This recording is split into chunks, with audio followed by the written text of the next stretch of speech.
Hi, this is Carol. I am videotaping this from Fripp Island. It is a rainy day at the beach, and you know the saying, it's better to have a rainy day at the beach than a sunny day at the office. So we're making do here. We are traveling this weekend to Elon, North Carolina for our daughter's graduation, and our grandparents are here, or her grandparents are here. This is the first grandchild to graduate from college, and unfortunately, they have driven 1,000 miles and will be watching her graduation from a closed circuit television in one of her classrooms. So we are a little disappointed about that, but we'll make do. Hannah's quite excited for us to get there, so we are excited to see her, and so I think that'll get us in the mood for the graduation. So our OTL 5400 class, week 3, we were to set up a blog post and talk about blogging. The blogging itself wasn't really hard. Setting up the post, I tried to set mine up on Saturday because I knew I had things this week, and that really was not difficult to do, but I got this funky message in the yellow text box. And if you've started yours, you've probably gotten it too, but I didn't anticipate that because I didn't see it in the tutorials that I looked at on YouTube.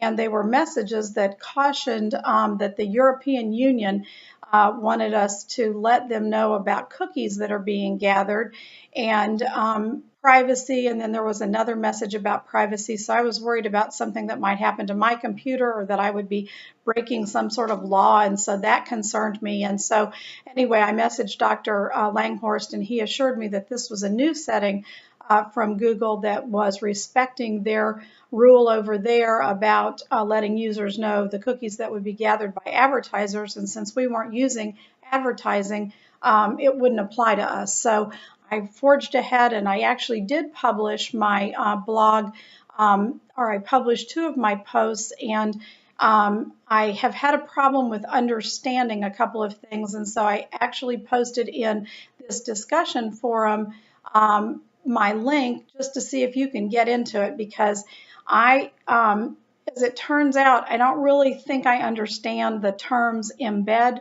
or permalink. And I know I should at this point, but I guess I just don't really get that. So if you have a moment to look, I'd appreciate it. It's not for grading purposes or even commenting. I just wonder if you can even see it. So anyway, back to creating the blog. That was fun. You know, I've mentioned before, I like the creative process, and that is fun for me. Adding the, finding the template, adding the pictures, the background, the videos, the images. That was all fun. And it was really hard to decide on the movies. And as I said to my parents and my husband, I've got kind of a mishmash of ideas, but I think they'll suffice. They're just not real. They're not real interesting, but I hope it'll work, and maybe you'll read them. And anyway, I think that it will do. Um, I don't actually read blogs. I don't follow anyone's blog. I guess I grew up in the era of reading, columns in newspapers more.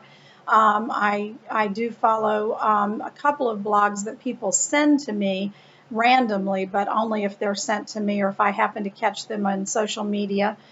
Some of my younger friends have actually created blogs, and I read those as they write them, but I have found that they, like I, are not consistent in keeping a journal or keeping a blog, and so they've only come along every now and then. One of my young friends is the daughter of a friend of mine, my best friend, who passed away, and she actually created a blog that was quite revealing. And I think that that's one thing that maybe younger people are more likely to do, to sort of bare their souls on the internet. Maybe not just young people, but that is a gross generalization, and I guess I'll let it stand. And that to me is sort of shocking, and so that is not necessarily something that I would feel comfortable doing. So that's something that she did. And I'm going to talk about that later as one of the downfalls, possibly. As far as benefits, I certainly can see the benefits of using the blogging in a classroom. After reading the article from Dr. Langhorst on his Dixie Clicks, I thought that was a great idea. And if you read my forum text posting. I would love to do something like that. I can think of several authors that have encouraged group discussions and they'd like to be part of a book group discussion or whatever, so I can think that that would be a great idea. I also think it could help to enhance better interpersonal relationships with our students, and that's something that is not that would be a good way to get to know an online student that you really don't have an opportunity to do. So I think that that would be a good thing. Also, you could maybe find that you have some interests that don't meet those curricular lists that you have. So for instance, let's say you've read a book on like a historical novel, and maybe you could pass along some others that that person might be interested in, or it would segue into a different type of novel that had a similar theme that just, as I said, didn't hit the curricular list, but just a sharing that you just don't have time for in the regular classroom. The other thing I think also it would be good for enhancing the academic side of it, that you could learn more about the student academically, how they think, what their weaknesses are, what their strengths are, and encourage them and also guide them better. So I think that those would be really positive things about using blogging in the classroom.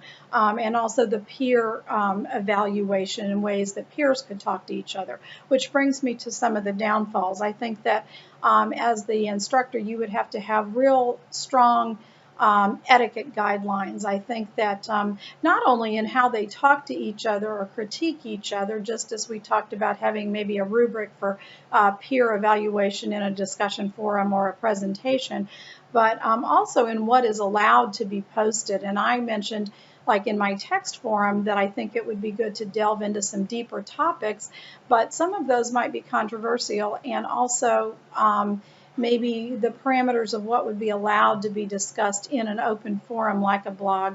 I think that would have to be considered before the teacher just throws the blog topics out there. Also, I think that if you're allowing free writing, you have to decide how much free writing you're allowing, because you don't necessarily want to hamper that. So that would be something to consider also. I think another downfall is that the teacher then would need to be present in the blog, not only reading, lurking as we talked about before, but also commenting. And that would be a time commitment and also a commitment to the relationships with students, so that they seem genuine, that it isn't just an attempt to look as if you want to have a relationship with your students. And also to be present in building those academic skills that you've said that you want to do.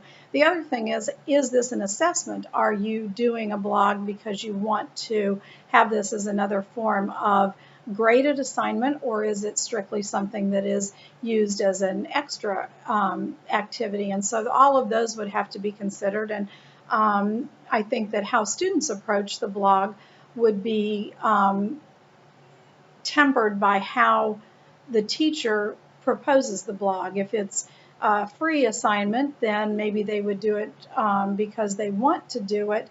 If it's assessed, they would do it because they have to, and so there would possibly be some holding back.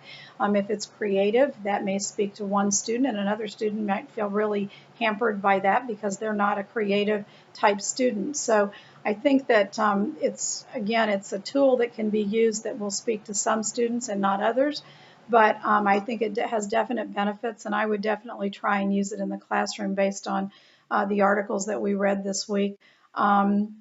If you have not done your blog yet, I will recommend to you in the article that was called Internet for Classrooms, there was a link to how to put in videos, quotes, and images, and it told specifically how to do that. So not to, try and instruct anybody, but I linked to that and I found it to be very beneficial. So if you haven't started doing yours yet, you might want to check that out, because it was sort of like old school. It gave you directions step by step, and that spoke to my style of learning. So if that helps you, great. And if it's not needed, then then just take it for what it is. So I'll be anxious to watch your videos and maybe take a look at your blogs when you get them posted and hear what you have to say.